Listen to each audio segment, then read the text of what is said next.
Hey everyone, welcome to Locked On Lakers for Thursday. Brian Kamenetsky without Andy Kamenetsky, but joined by Aaron Larsuel. We're going to break down the LeBron AD window. We're going to ask how much better the Lakers can get internally this offseason and going into the year, and much, much more. That's all next.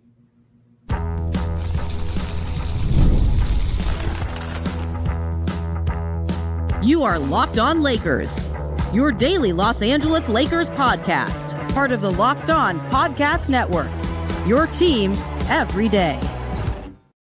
Thanks to everybody for making Locked On Lakers first listen of every day, Monday through Friday. No matter how or where you get your podcast, this one's always going to be free. It is never going to be behind a paywall. Locked On Lakers on YouTube is where you can go hang out with over 25,000 subscribers to the channel, all of whom are just kind of wondering how exactly the Lakers might improve themselves. If they can't go out and sign anyone, maybe they can get the job done themselves internally. That is one of the questions we will ask, and we being me, Aaron Larsuel, as Andy is just wrapping up the rest of his vacation. Do want to let everybody know that today's episode is brought to you by FanDuel. Make every moment more as the playoffs wind down. The sports stop sportsing the way we want them to. But this summer, FanDuel is hooking up all customers with a boost or a bonus daily. That's right. That's something for everyone every day, all summer long. Visit FanDuel.com to get started. We have in the long and illustrious history of our podcast, whether Locked On Lakers or going back to the Lando Lakers podcast, never had anybody come on with such a fantastic hat. Is this true? You are wearing right now. You might be gassing me up. I think you might be gassing me up, Brian. You have visited a sparkly haberdasher on the way here. There's no question about that. It's definitely the sparkle. Well, I'm not saying definitely, but according to your description, it is probably the sparkliest hat that you have had on any of your shows. So I will wear this hat and that crown, proverbial crown, with pride. They are kind of the same. I mean, we couldn't come up with a hat that's any sparklier, or a crown any sparklier than that hat. And by the way, that is really useful information for people who are on the audio feed. Yes. And it's a good reason to go watch the video. So Aaron, here we are. Indeed. It's it's the true dog days of the NBA summer in terms of news, in terms of things and all that kind of stuff. One of the things I wanted to talk to you about, actually, before we fast forward to the Lakers and start looking ahead to the season, you were one of my main follows during the Olympic tournament. I am not I miss some games. I'm not watching other stuff. I forget to watch. I got to go back and do it and all this other stuff. But I got a sense that at the very least, you seem to care about this stuff more than I did. By the end of the tournament, I was really invested. What did you just think broadly about? We'll start with sort of the Team USA dynamic, but then obviously LeBron and AD, about what they did in Paris. I thought it was a lot of fun. I really think the main thing for me was it kind of felt like the defining moment of the last 15 to 20 years or so of NBA basketball. This era, this last 15 or 20 years or so, has been defined by three guys, LeBron, Steph, and Kevin Durant. And watching the three of them play together, it's the first time we've seen them play together. Watching the three of them play together was really special and a lot of fun. And it kind of made me a little bit nostalgic, a little bit sad, because in all likelihood, this is the last time those guys are going to play together. And, hopefully this isn't the case, but I've heard a lot of people kind of suggesting that maybe this was so important to the three of them because this is the last time any of the three of them are really going to get to play for anything on the level of, an NBA championship or an Olympic championship. So we'll get into that in a second here. But I thought I just thought it was a lot of fun. The three of them fitting together was really cool, as they have been definite rivals. Obviously the Steph and LeBron have been rivals, and then Steph and KD were rivals, and then Steph and KD and LeBron were rivals when KD went to the Warriors. So I don't know. I thought it was just really cool to see the three of them together. Here's one of the things that I liked about it. And I underestimated this, and not even just in terms of, like, just to use LeBron as an example. Like, LeBron didn't need another gold medal to somehow cement his legacy. It's not like we're sitting around like waiting, like, well, he's got a decent resume to this point, but let's see if he can add one or two more things. I think he and Steve Kerr had the most to lose. Yeah, I think but that's the part that I really think I underestimated. Not with Kerr, we'll get to him in a second, but with LeBron, how much people were going to still hold him personally responsible if the team didn't win. And, we were going to be at LeBron's all over again. And the fact that Steph's on the team and KD's on the team and Anthony Edwards on, like, all we go down, like everybody, like Tatum sucked, like all of these things, like all of these guys were there. When he got a chance to play. Yeah. It was going to be LeBron that was going to get blamed for this thing. And that part I underestimated. And I was glad, really glad that we don't have to go through that discourse. Like, I think that we were all spared it. It's certainly happy for me. But the part that I really, I think, misread or just didn't think hard enough about that was really cool to see was how important it was to them. Like when LeBron won, when Steph won, when when he goes on that heater and he's hitting those shots, and you see LeBron's reaction, you see LeBron's reaction to getting the medal put around his neck, and AD's reaction to get the medal. These guys have so much stuff. They've all won titles, and you talk about Steph. I realized that was his first run in the Olympics. How many people do you think realized until they saw it on the TV or whatever that Steph had never won a gold medal? Yeah, probably not a lot. I mean, most people just assumed he had one, right? Right. Yeah, of course. It's just really cool to see these moments where these guys who have played for everything and won everything care so deeply about, like, this single event and how important it clearly was for them to win. And we saw it with LeBron, I guess, a little bit in the IST even. Like, he decided he wanted to win that. I hope he does not decide he wants to win it again. But that part of it was really neat, just to see how much these guys who are still so good care so deeply about certain events and the competition and being together and winning together and all that stuff. I loved that. I thought there was I agree with you, but I thought there was two other really kind of fun or interesting components to this. Was you said you were following me, kind of watching the tournament along with me on Twitter, which I regret for you. But on Twitter, I thought it was really cool to especially Lakers fans with Steph, but just in general, being able to actually and honestly root for players that you usually root against is kind of a really fun aspect of it. I don't know that there's anybody more fun to root for than Steph. So seeing everybody rooting, like he usually does this to us or me, and watching him do that to when you have the chance to root along with everybody else was really cool. And I also thought that it was an interesting dynamic where, because LeBron, KD, and Steph are I don't even know anymore. I was going to call them old, and I was like, and then I was going to say on the downside of their careers, and then I'm like, yeah, probably, but maybe not. Yes, but what does that even mean? So, all right, fine. Well, that's what I'll use. But those guys on the downside of their career, and there was this thought of kind of, the passing of the torch to the next group of guys, and there's a bigger discussion in that about, like, who is going to be the next face of the NBA. It's probably Wemby, but we are inherently a xenophobic and racist country. So I'm not sure. Get that man some citizenship. Yeah, I'm not sure, like, Americans as a whole will allow a foreigner to be the face of the league, but that's a different conversation. But much like, a decade and a half ago with Kobe, you have the best players in the world, and it's even more so than an NBA team, it is a meritocracy.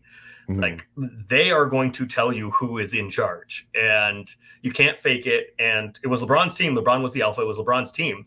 But, even in times when Steph wasn't playing well, you saw who everybody, the rest of the best players in the world deferred to LeBron and Steph, and to a lesser extent, KD. So that's shaking itself out, much like it did for Kobe, to see that those guys still had the respect of their peers, like Kobe did back in the day, was, you can't fake that. And it kind of gave me pause with maybe these dudes aren't done yet. Well, okay. I'm going to ask you a question about that after the break here, because I kind of agree. And so we'll get to that. And I also want to ask you about Steve Kerr, which will lead to JJ Redick. All of that coming up next.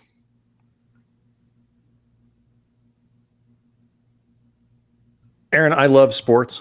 I do. I love them so much. I never want them to stop. Never. Sports all the time. Never stop sport.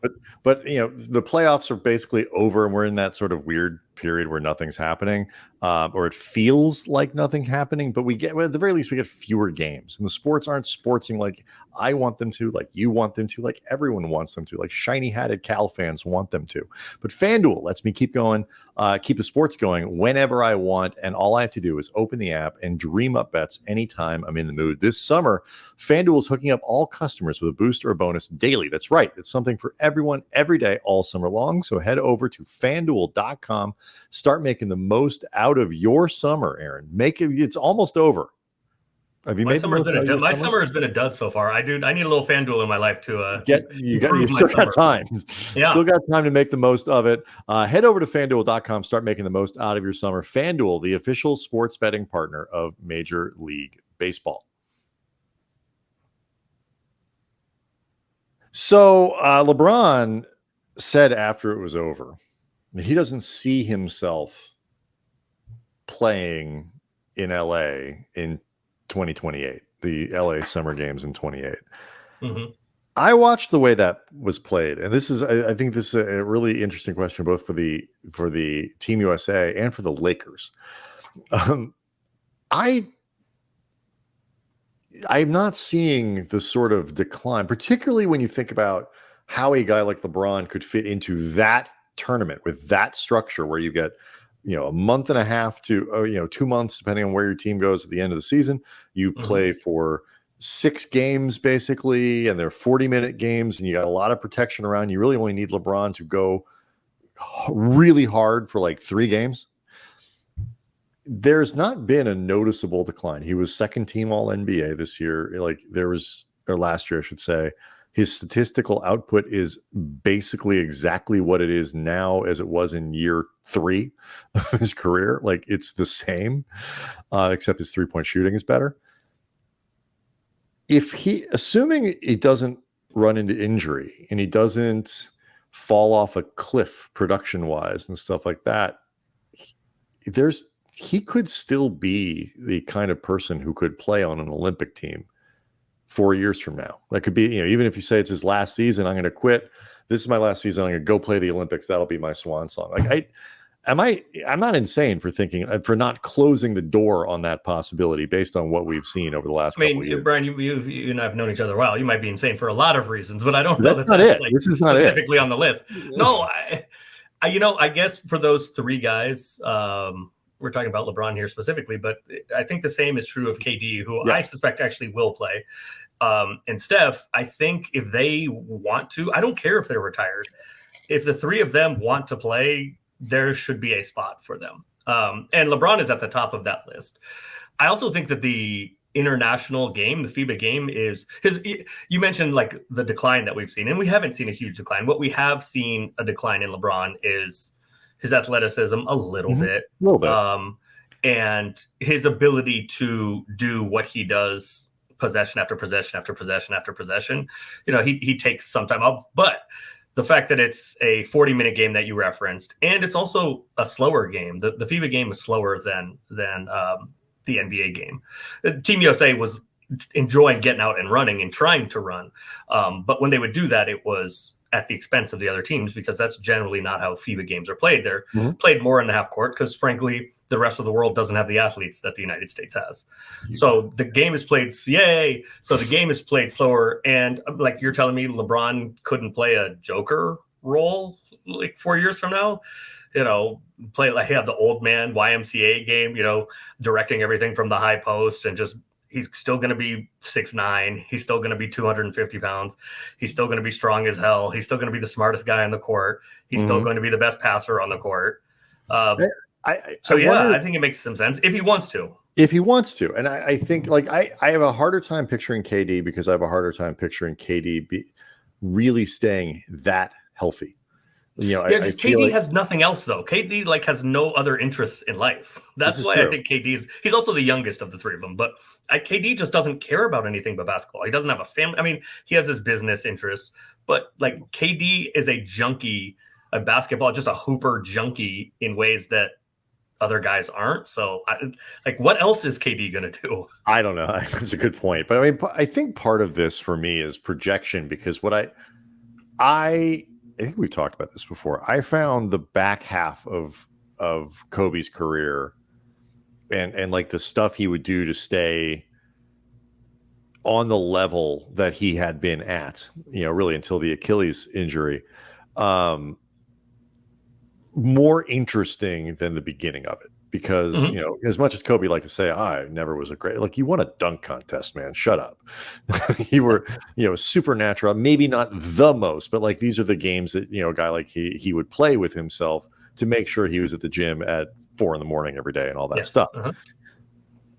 I really want to see what 43-year-old LeBron playing in the NBA, 44-year-old LeBron looks like old man at the YMCA on the NBA level, and just see how, like, because there, you know, as a shooter, he'd still I think there's no reason to think his shooting will drop off. This is something I think he will lean on for the rest of his career. The athleticism will drop off a little bit, obviously, but the strength will be there, the smarts, the footwork, all this other stuff, the vision. I really want to see what that looks like when you just get to the elemental pieces of LeBron's ability to see everything that's happening. And it was, remember when like Arvydas Sabonis, like, you know, at the end of his, I do. You know, yeah, I mean, like he with his 2 botched literally could not move. He couldn't move. He had 2 botched surgeries. Yeah, but would still control play on the floor because he was that guy who only needed to move a foot and a half on any given thing because he always knew what was going to happen 3 minutes before everybody else did. I just want to see that. I want to see that version of LeBron play in the NBA. Yeah, I think it's well, like if he wants to, because I think he'll still be capable of. The question for a lot of these guys becomes, and a lot of guys face this, and it doesn't go so well on their way out. You know, Carmelo Anthony and Allen Iverson, where they have trouble adjusting to whatever their new reality is. And I think that new reality 4 years from now may still be LeBron scoring 19 points a game and, you know, just not the 26, 27 that he's right. Because it's probably because his just minutes are down. And he has said, this was, you know, when he said, was it last offseason? I think is what it was. You know, when it kind of, people started asking questions, or maybe it was 2 off seasons ago, when people started asking questions about how much longer he wanted to do this. And they're asking, you know, like, you're still in great shape and, you know, you'll always keep your body together. And he said, it's not about his body, it's his mind. And which is the reverse for most of us, right? I would still like to go play if I could. For me, my mind is still willing. My body has other ideas. It's not good, and my body is probably. I didn't say my mind was good. I said it was willing. Yeah. So that's interesting to me because for most guys, it's their bodies that give out on them. Right. But he has been so obsessive about taking care of himself that he still he has a ton of mileage on him, but not, relatively speaking, not so many injuries. I've said that I think when the Lakers, this is going to be year 7 or year 8, I forget. Year 7, right? 18-19 was the first one. 18-19 was his first year, so this will be year 7. Yeah, I was told there would be no math.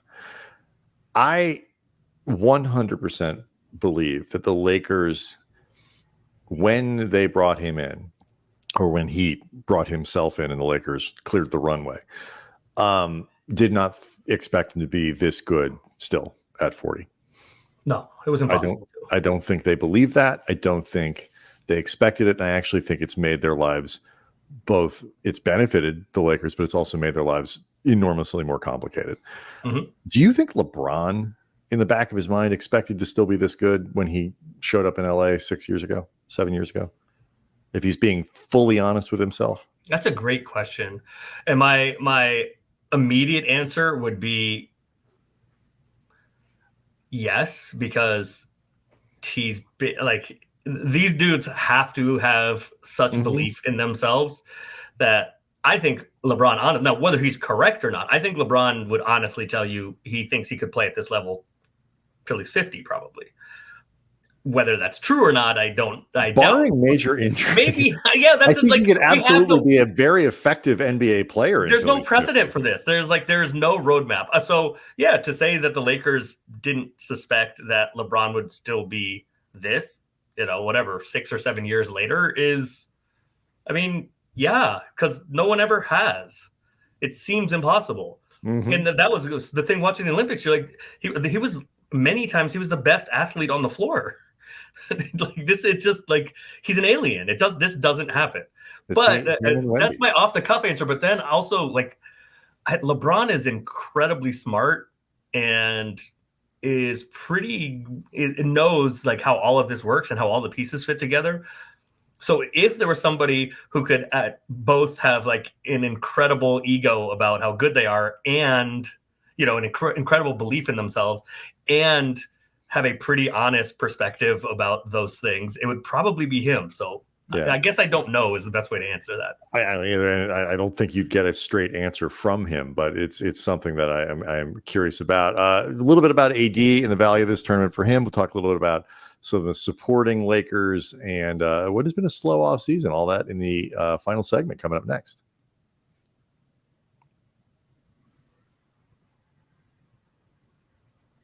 While it was a really cool story, obviously, for LeBron to be at the center, side note, I think LeBron should not just keep the gray in his beard. I think he should go Coutinho Mobley on everybody. Yeah, let's embrace it. Just really go deep in, because I actually think it's intimidating. Like, you see this guy, like you're, some 24-year-old dude, you think you come in on the court, you're one of these guys on the way up, and you're just getting beaten down by this dude with the gray, and it's like, I mean, what was it like? Demoralizing. I think you're right. That I think it's extra demoralizing that way. So, psychologically speaking, I think you should keep it. I love the story of LeBron winning the MVP and all that kind of stuff, which I'd forgotten was a thing that they gave out. And because they've only given it out once before in the modern era. Okay. Okay, good. I was like, again, I do not pay really close attention to USA basketball. I do not care if Team USA wins. I like the quality. It's like, it's fun basketball. It's just great basketball. The France-Germany game was spectacular. It's just fun to watch these guys. And, found a newfound love for Dennis Schroeder, have you? It's just, you're watching pros. Like, these guys are really good and they care, and it's passionate and it's fun. I enjoy the good basketball. There was a part of me that really hoped that Anthony Davis, who dominated the sort of the pre-Olympic run, the tune-up games, and throughout was one of their best players, would be the MVP. Like, this would be the Anthony Davis tournament. He was one of their best players. There's no question. What do you think this does for him? Like, I don't think LeBron's self-image changes at all based on his Olympic experience here. I still think Anthony Davis, there are pieces of him that can benefit from stuff like this, but you're closer to a lot of this stuff than I am. I'm just curious what you think. So I think Anthony Davis was Team USA's fourth best player. I think it was very obvious that he's the best defensive player in the world. And even on a team, I don't. Maybe we'll talk about this. Maybe we won't. But I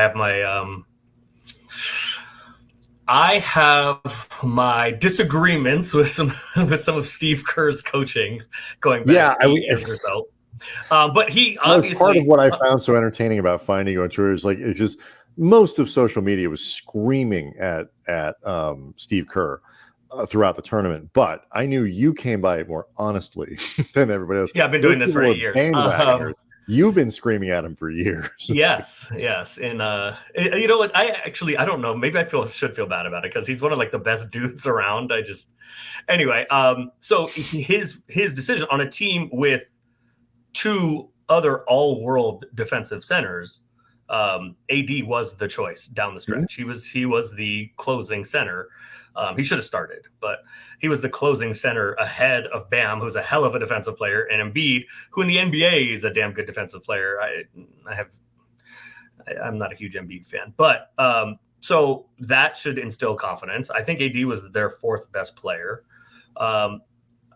He also, from all indications, I've talked to some people with the team, not with Team USA, but I've also heard this from some Team USA people, is that he was in great shape going into camp, going into Team USA's camp. So that has been a concern at times previously, whether that was, just some AD enjoying his summers, whether it was intentionally trying to bulk up in anticipation of playing more minutes at center.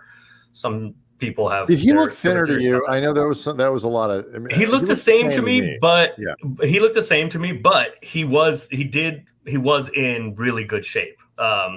He was in not normal July, August shape, and so maybe seeing the benefit of that while also still having enough time to kind of recover from this tournament going into camp, it should lead to an incredible season from AD. I think he and Book, I think, were the two guys whose kind of star ascended the most, at least to non-hardcore NBA fans. Right.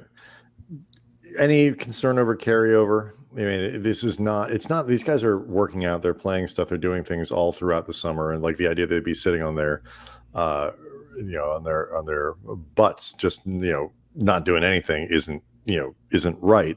But this is different than what they normally do. It's more basketball. It's more intense. And it interrupts, a regular routine. Do you have any concern about carryover into the regular season? It hurt Austin Reeves. Yeah, well, that's what I was going to say, is that it often does take guys a little while to get going. Last year is a good example from the World Cup. Yes, there is concern, but I guess it's kind of a double-edged sword where, yes, there can be some concern for tired legs or for, needing a little bit of time to get yourself together out of camp. But there's also hey, I just played very high-level basketball in August. And so there's also the other side of that coin, or the edge of that sword, is maybe there can be some positive carryover where you feel more in rhythm because you've been playing games that really matter. When this is different. Right. These guys would be playing pickup now against a lot of the same guys, but who cares, right? You want to win, but who cares? This was serious. This is different. And there's more travel and all that stuff. I'll skip Kerr, or at least skip Kerr for the parts that people will get to see, and one day we'll just talk about it. Okay. But I want to ask you about this in the context, Kerr in the context of Redick, because say what you will about, I know Golden State fans, constantly are on Kerr and his decisions as a coach. He is still, though, as decorated as anybody out there. He is as well respected as any coach, all that stuff. And he takes an enormous amount of him incoming on NBA social media. How much of a grace period do you think people are going to give Redick? Because on the one hand, first time coach, and we're excited. Let's give him a chance to learn all that. Flip side is, the Lakers don't have a lot of time. They need him to be very good very quickly. And also, I think there is a perception that, and it's hard to argue, that he skipped the line. That he was given something because he's LeBron's friend and has a cool podcast and is great in an interview. That he shouldn't have been given, or shouldn't have been given as quickly. I'm not saying this is my view. I'm telling you that it's obviously going to be out there. How much wiggle is he going to get? How much grace period do you think he's going to get? Not much. You mean from fans? From fans, from media, from how quick is the Lakers start off 3-6? How quick does the pile on that they made a terrible mistake come? Yeah, I think it'll take a little bit longer than 3 and 6, but not 3 a ton. and 7. There you go. You got it. You nailed it. There it is. That's the number. Something like they got off last year. I mean, where you're a sub 500 team or you're middling around for a little while. And that's as much as anything is what undid Darvin. Was they got off to a really bad start. Darvin started kind of scrambling around. He benches Reeves. He does and a lot of stuff that in the moment sort of seemed somewhat reasonable, I guess. But then in totality, just became part of a poor season. If they got off to another start like that, I think the context matters, because that was part of it for Darvin, but the other part of it was there were some seemingly strange, let's call them strange, in-game decisions. Mm-hmm. There was the sticking with kind of seemingly playing favorites and sticking with guys that it didn't make sense. All of that. But look, this is not a forgiving basketball environment. There is a lot of coverage on the Lakers. The Lakers have a huge fan base that is generally pretty damn smart.